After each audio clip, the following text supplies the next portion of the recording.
SRM Tamil பேராயத்தின் பிரம்மாண்ட பேச்சு போட்டி முதல் பரிசு 5 லட்சம். சொல் தமிழா சொல் 2025 திருச்சி மண்டலம் தேர்வு நடைபெறும் நாள் 16/2/2025. இடம் ஜமால் முகமது கல்லூரி, திருச்சி. போட்டியில் பங்கேற்க QR கோடை ஸ்கேன் செய்து விண்ணப்பத்தை அனுப்புங்க. ஒவ்வொரு தொழிற்சங்கங்களுக்கு ஒவ்வொரு சதவீத சம்பள உயர்வை கேட்பதாக போக்குவரத்து துறை அமைச்சர் சிவசங்கர் தெரிவித்துள்ளார். சென்னை குரோம்பேட்டையில் தமிழ்நாடு அரசு போக்குவரத்து ஊழியர்களுக்கான 15வது ஊதிய ஒப்பந்த 2ஆம் கட்ட பேச்சுவார்த்தை நடைபெற்றது. இதனையடுத்து செய்தியாளர்களுக்கு பேட்டியளித்த போக்குவரத்து துறை அமைச்சர் சிவசங்கர், நிதித்துறையின் நிலைக்கு ஏற்ப எந்த கோரிக்கை முக்கியத்துவம் என கவனிக்கப்பட்டு விரைவில் அடுத்த கட்ட பேச்சுவார்த்தை தேதி அறிவிக்கப்படும் என தெரிவித்தார். மேலும் ஒவ்வொரு சங்கமும் ஒவ்வொரு சதவீத சம்பள உயர்வு கேட்பதாக அவர் குறிப்பிட்டார்.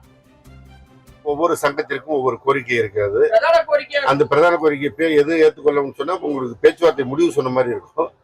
பேச்சுவார்த்தை 2ஆம் கட்டத்தில் எல்லோரையும் ஒருங்கிணைத்து ஒரே செட்டிங்கா பேசி அதில் அந்த முடிவுகள் சொல்லப்பட்டு அவர்கள் ஏற்றுக்கொள்வதை நாங்கள் என்ன மேற்கொண்டு செய்வதை பேசி உங்களுக்கு அந்த விவரங்கள் அறிவிக்கப்படும். எத்தனை சதவீதம் தொழிற்சங்கங்கள் கேட்கறாங்க, நம்ம எவ்வளவு கொடுக்க தயாரா இருக்கும்? சதவீதம் அது ஒவ்வொரு சங்கத்திற்கும் இருக்கு. கொடுக்கறது நிதித்துறையோடு கலந்து பேசி முடிவெடுக்கும்.